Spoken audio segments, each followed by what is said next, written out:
우리는 살아가면서 여러 가지 다양한 상황들을 경험하게 됩니다. 그런데 그러한 상황들 중에서 정말이지 겪고 싶지 않은 상황이 있습니다. 그것은 바로 오해라는 상황입니다. 오해라는 상황이 우리의 삶에 찾아오면 우리의 삶은 너무나도 힘이 들게 됩니다.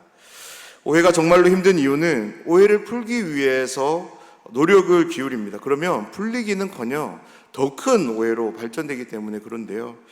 오해를 풀기 위해서 주변 사람들을 찾아서 조언을 구해보면 많은 사람들이 사람들을 찾지 말고 하나님께 그 상황을 기도해 보라라는 권면을 해줍니다. 그 권면을 따라 하나님께 기도해 보면 우리는 정말로 놀라운 일을 경험하게 되는데요. 절대 오해가 즉각적으로 풀려지는 그런 응답의 상황은 아닙니다. 그런데요, 바로 하나님께서 나의 기도에 함께 하시며 가장 좋은 길로 인도해 가시는 그런 상황을 우리는 경험하게 됩니다. 먼저 오해의 상황을 해석할 수 있도록 하나님은 이해의 마음을 주시고요. 그로 인해 어떤 서운함이나 아쉬움과 같은 이런 부정적인 마음으로 오해의 상황을 대면하지 않습니다. 또한 어떤 마음으로 그 상황을 대해야 되는지, 오해를 풀기 위해 무슨 말을 하는 것이 적절한지를 하나님은 알게 하십니다.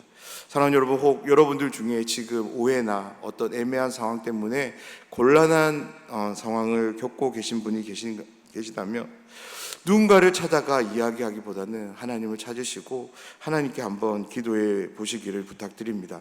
기도하는 모든 분들에게 하나님께서 가장 좋은 길로 인도하시며 또한 모든 오해와 애매한 상황들을 풀 수 있는 은혜를 내려주실 줄 믿습니다.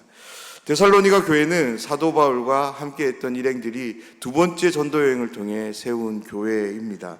사도행전 말씀을 읽어보면 바울은 새 안식일 동안 회당에서 말씀을 가르친 것을 우리는 보게 되는데요.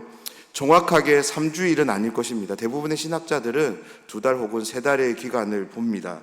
정말로 짧은 시간 그들과 함께한 바울이 갑자기 데살로니가를 떠나서 베레아로 떠납니다. 그리고 에덴을 지나 고린도로 이동한 것을 우리는 사도행전을 통해 보게 됩니다.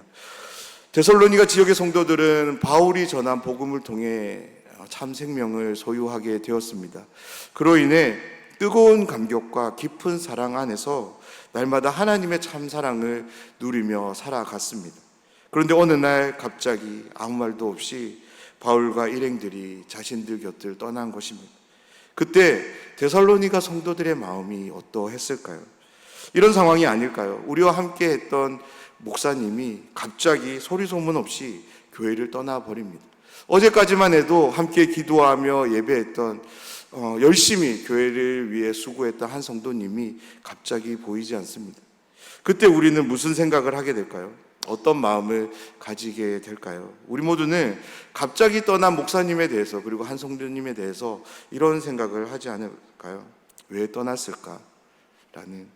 그렇습니다. 데살로니가 성도들 역시 이와 같은 동일한 마음이 있었던 것 같습니다. 처음부터는 아니겠지만 그들의 생각은 점점 더 커져서 오해라는 것을 낳게 된 것입니다. 성경에는 데살로니가 교회 성도들이 한 오해가 정확히 어떤 오해인지 구체적으로 소개하고 있지는 않습니다. 하지만 데살로니가 전서에 기록된 사도 바울의 이 말을 연구한 대부분의 신학자들은 바울이 보여준 모습, 태도에 대한 오해일 것이다 라고 말합니다. 이 당시 사회에는 종교 및 철학을 설파하며 여러 나라를 돌아다녔던 그러한 순회 설교자들이 있었다고 합니다. 그런데 그들 중 대부분은 순수한 마음으로 자신의 믿음이나 가르침을 전하는 순회 설교자가 아니라 금전적 이득을 위해서, 명예를 얻기 위해서 순회 설교자를 가장한 위선자들이 많았다고 합니다. 아무 말도 없이 갑자기 자신들의 곁을 떠난 바울 일행들에 대해서 데살로니가 교회 성도들은 금전적 이득 혹은 명예를 얻으려는 그러한 사람들로 오해하게 된 것입니다.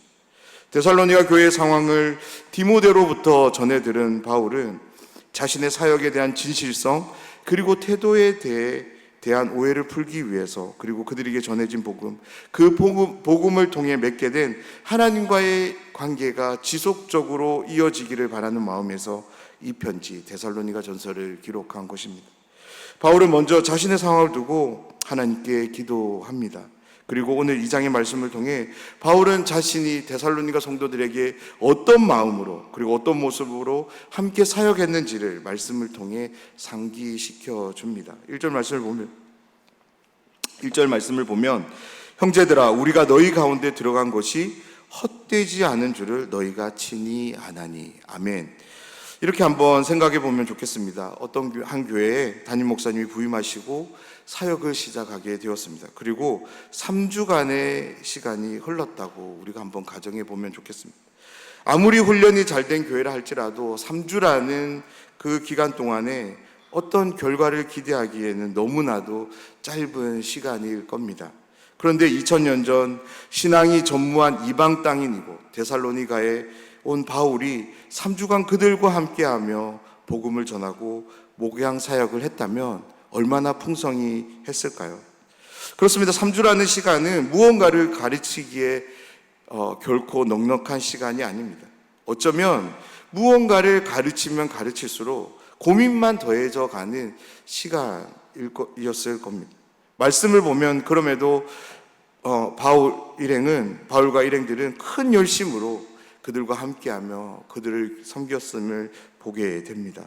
데살로니가 교회 성도 한 사람 한 사람이 너무나도 소중한 존재들이었기에 바울은 마치 그들 모두를 자신의 자녀같이 여기며 그렇게 양육했습니다. 그랬기에 바울은 그들 모두가 그리스도의 장성한 분량에 이르기를 소망하며 끊임없이 그들을 위해 기도하며 자신이 받은 그 진리의 말씀들을 성실하게 가르쳤을 겁니다. 바울과 일행들은 3주간 밤낮을 가리지 않고 귀한 사역을 강행했습니다. 3주라는 시간은 어떻게 보면 수고의 결실을 바라기에는 너무나도 턱없이 부족한 시간입니다. 그런데 바울은 그들에게 무엇을 말하냐면 헛되지 않았다라는 말을 전합니다. 사랑하는 여러분, 여기서 헛되지 않았다라는 것이 어떤 의미로 다가오십니까?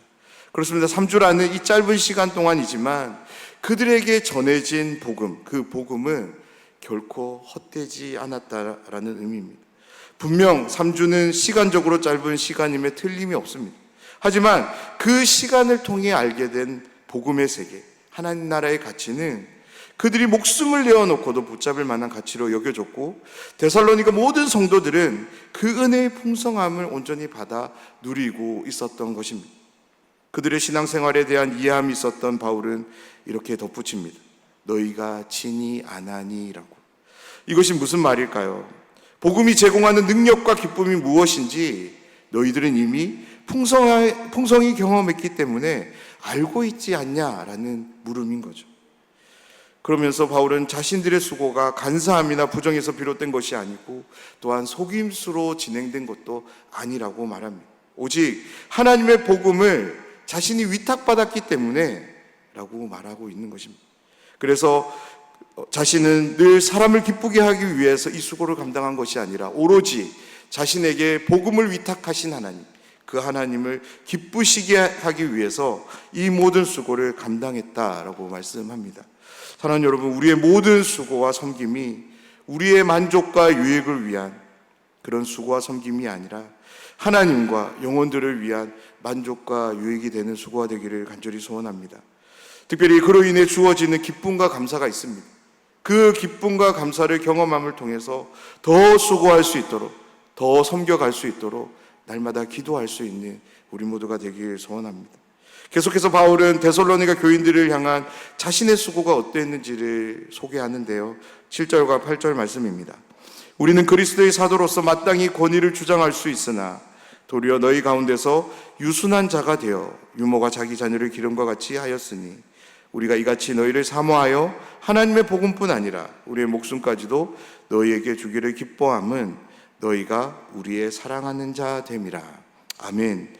바울은 사도로서 마땅히 권위를 주장할 수 있었습니다. 그런데 자신이 그러지 않았다라고 말합니다. 그렇습니다. 우리 모두는 교회 안에서 이런저런 역할을 받음으로 인해서 그 상황에 맞게끔 권위를 주장할 수 있는 사람들입니다. 그런데 그것이 절대 틀리지 않습니다. 하지만 오늘 말씀을 보면 바울은 그러지 않았다라고 말합니다. 권위를 주장하지 않은 대신에 그가 주장한 것이 있는데요. 그것이 무엇이냐면 바로 섬김입니다. 사랑하는 여러분, 바울의 이 주장이 저와 여러분, 우리의 주장, 행동이 되길 원합니다. 7절 말씀을 보면 바울은 유순한 자가 되었다라는 표현을 사용하는데요. 바로 사도 바울이 권위를 주장하는 대신에 주장했던 그 섬김을 자신이 어떻게 감당했는지를 보여주는 표현입니다. 여기서 유순한 자가 되었다는 말은 마음을 부드럽게 하는 것만을 의미하지 않습니다. 본래적인 의미는 젖먹이처럼 되다라는 거예요. 다시 말해서 바울은 데살로니가 성도들이 보여주는 그런 미숙하고 연약한 신앙의 모습과 동일한 모습을 가지게 되었다라고 말하고 있는 것입니다. 이것이 무슨 의미일까요? 바로 그들의 신앙의 모습을 있는 그대로 받아줬음을 말하고 있는 것입니다. 그것에 대한 설명으로 바울은 유모의 은유를 사용합니다. 그렇습니다. 마치 예수님께서 12명의 사람들을 예수님의 제자로 위대한 사도로 변화시키기 위해서 그들의 눈높이에서 모든 것을 함께 바라보며 그들을 가르치신 것처럼 사도 바울 역시 데살로니가 성도들의 눈높이에 맞춰서 그들을 말씀으로 양육하며 섬겼다라는 것이죠. 바울은 자신이 그렇게 헌신적으로 섬길 수 있었던 이유에 대해서 8절에서 이렇게 말하는데요. 저는 말씀을 준비하면서 바울의 이 고백이 정말로 가슴 깊이 다가왔습니다. 너희가 우리의 사랑하는 자 됨이라. 아멘.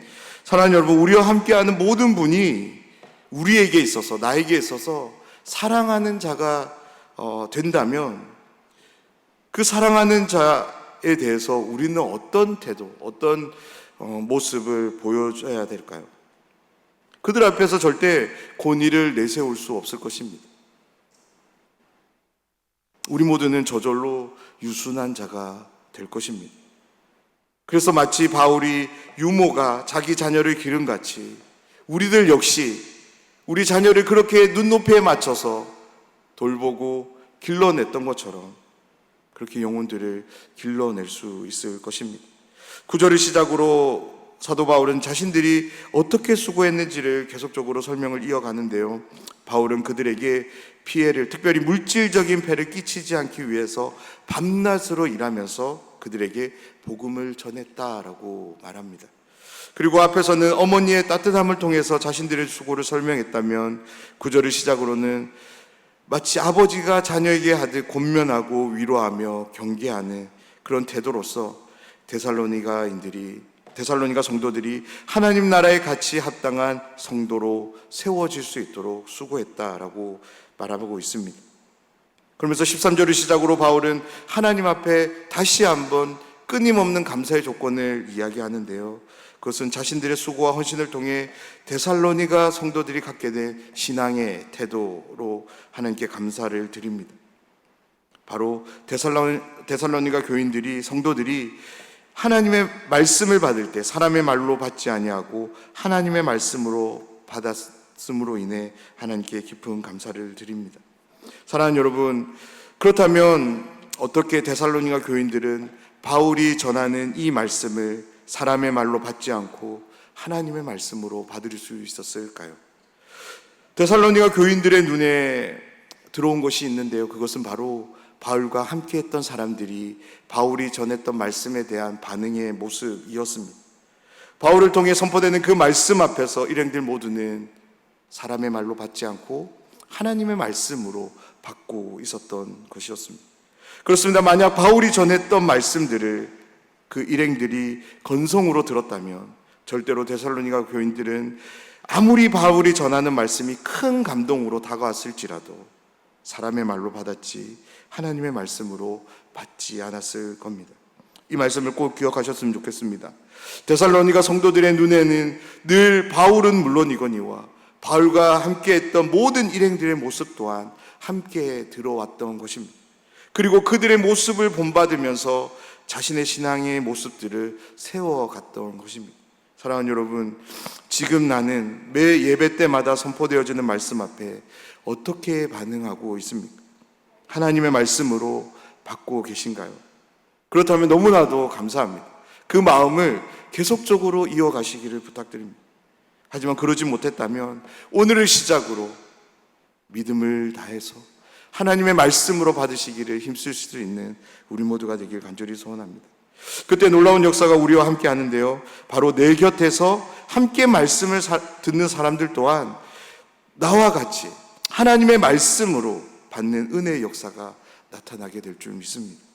그런 점에서 나의 예배 태도가 옆 사람에게, 함께하는 누군가에게 계속적으로 영향을 끼치고 있음을 우리가 늘 기억하셨으면 좋겠습니다. 마지막으로 바울은 데살로니가 교인들이 마주하고 있는 고난에 대한 이야기도 들려주는데요, 그들에게 찾아온 고난이 우연히 주어진 것이 아니라 믿음의 바른 길을 걸어가고 있음으로 인해 주어지는 당연한 결과라고 위로하며 오늘 말씀을 마칩니다. 사랑하는 여러분, 어떤 오해의 상황이 찾아왔을 때 사람을 찾기보다 하나님을 먼저 찾으시는 여러분들이 되셨으면 좋겠습니다. 그리고 무엇보다 하나님께 한번 기도해 보시길 부탁드립니다. 그때 하나님께서 분명하게 오늘 말씀처럼 정말로 나눠야 할 말이 무엇이고 어떤 마음으로 나눠야 되는지를 명확하게 알게 해주실 줄 믿습니다. 오늘도 우리의 섬김이 하나님을 기쁘시게 하는 섬김이 되길 원합니다. 우리의 삶이 사랑으로 드러나서 영혼들을 섬기며 특별히 늘 하나님의 말씀으로 받으며 살아가는 모든 분들이 되시기를 주님의 이름으로 축원합니다.